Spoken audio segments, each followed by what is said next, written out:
Mummy जी एक बात बताओ, ये आपकी बेटी 2 दिन का बोलकर आई थी और इतने दिन से यहीं पड़ी है, यहीं जम गई है, जाने का नाम ही नहीं ले रही है। अरे बेटा वो तो जाने के लिए कह रही थी, मैंने ही उसको रोक लिया। अरे वो कितने दिनों बाद आई है, 1-2 दिन और रुक कर चली जाएगी। मम्मी जी बस, अब मुझे और कुछ नहीं कहना। इस घर में और वैसे भी कम लोग थे क्या जो एक वो भी आके बैठ गई है यहाँ पर। और आपको पता है उसके आने से मेरा इतना काम बढ़ गया है, सारा दिन किचन में लगे रहो, अपने ऊपर तो मैं ध्यान ही नहीं दे पाती हूँ। अरे भाभी आप यहाँ बैठे थे, मैं आपको कब से ढूंढ रही थी। ये टॉप आपने ऑनलाइन ऑर्डर किया था ना, ये आ गया। ये कहाँ से मिला तुझे? भाभी वो डिलीवरी वाला आया था ना, वो देके गया है। भाभी क्या है ना, इसका कलर और डिजाइन मुझे बहुत पसंद आ रहा है, क्या मैं रख लूँ इसको? अरे हाँ हाँ ले रख ले इसको, कोई जरूरत नहीं है किसी से कुछ पूछने के लिए। तेरा अपना ही तो घर है, जो तुझे पसंद आए तू ले सकती हैगी, कोई जरूरत नहीं है किसी से कुछ पूछने के लिए। थैंक यू माँ।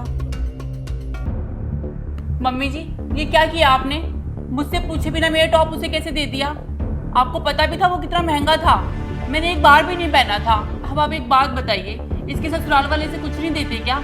अगर इसको कुछ चाहिए तो अपने पति से मांगे ना, मेरे सामानों पे क्यों नजर डालती है यार? अरे बेटा तू इतना ओवर रिएक्ट क्यों कर रही है? अब देख तुझे कुछ चाहिए होता तो मैं लेके आती हूँ ना। अब उसने अगर ये ले लिया तो क्या हुआ? अरे हक बनता है उसका भी, एक तो तुझे उसे देना चाहिए, ऊपर से चीची चीची करती रहती है। आप तो रहने दो, आपसे तो बात करना ही बेकार है। अरे सुन तो सही।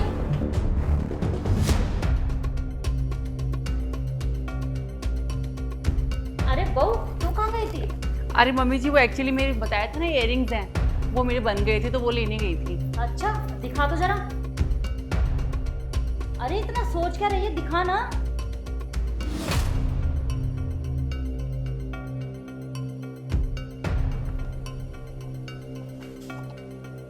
अरे दिखा ना।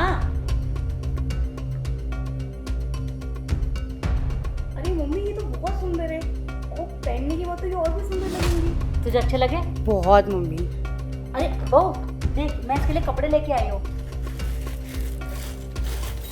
अच्छे है ना? अरे ये तो बहुत सारे कपड़े हैं मम्मी जी। अरे नहीं थोड़े से तो हैं। हाँ भाभी वही तो मैंने बोला था मम्मी से कि बहुत सारे कपड़े हैं, बट मम्मी है कि मानती कहाँ है। अरे कहाँ ज्यादा है, थोड़े से तो है ना? हाँ थोड़े ही तो हैं थोड़े ही हैं।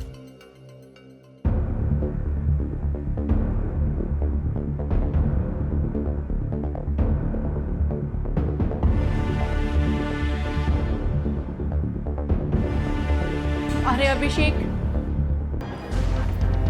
अरे तुम रो क्यों रही हो? हाँ भाभी क्या हुआ आपको? यार तुमने मेरी इयररिंग्स देखे हैं क्या, जो मैं सुबह लेकर आई थी? मैंने उसे सुबह अलमीरा में रखा था, पता नहीं मिल नहीं रहे हैं। तुम्हें पता है वो कितने महंगे थे, मैंने अपने स्पेशल डे पे पहनने के लिए उसको लिया था। अरे अंकिता चेक कर लो, यहीं कहीं रखी होगी। यार अभिषेक कैसी बातें कर रहे हो, मैंने पूरा घर अच्छे से देख लिया, कहीं नहीं मिल रहे इयररिंग्स। मुझे तो लग रहा है ये तुम्हारी बहन ने लिए होंगे मेरे इयररिंग्स। भाभी आप ये क्या बोल रहे हो? आप गलत सोच रहे हो। मैं बिल्कुल सही सोच रही हूँ, और वैसे भी तुम्हारी नजर उस इयररिंग से पहले से ही थी। जब तुमने मेरा टॉप नहीं छोड़ा तो इतने एक्सपेंसिव इयररिंग्स कैसे छोड़ सकती हो? ये तुम क्या बोल रही हो अंकिता? मैं बिल्कुल सही सोच रही हूँ, इसी ने चुराया मेरी इयररिंग्स। मुझे नहीं पता, मेरी इयररिंग्स वापस लेके दो इनसे। क्या हो रहा है ये सब? अपनी बेटी से ही पूछिए, मेरी इयररिंग जो ले लिए इसने। नहीं माँ ऐसा कुछ नहीं है। ये पकड़ अपने इयररिंग्स। मैं मार्केट गई थी क्योंकि मेरी बेटी को ये डिजाइन पसंद आया था, सेम ऐसे ही बनवाने के लिए। ये इयररिंग लाने के बाद ना तुम सो गई थी जब मैं तुम्हारे कमरे में आई, इसलिए मैंने सोचा कि तुम्हें डिस्टर्ब ना हो, मैं ये इयररिंग तुम्हें बिना बताए निकाल के ले गई। अब लग गया आपको सच्चाई का पता।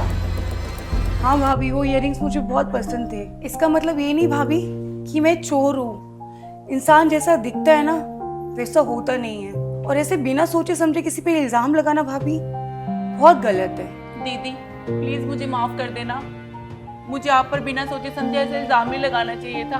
वो थोड़े से एक्सपेंसिव थे इसलिए मैं घबरा गई थी। अरे तुझे तो शर्म आनी चाहिए, मैंने कभी तुझ में और अपनी बेटी में कोई फर्क नहीं करा, पर तूने क्या करा?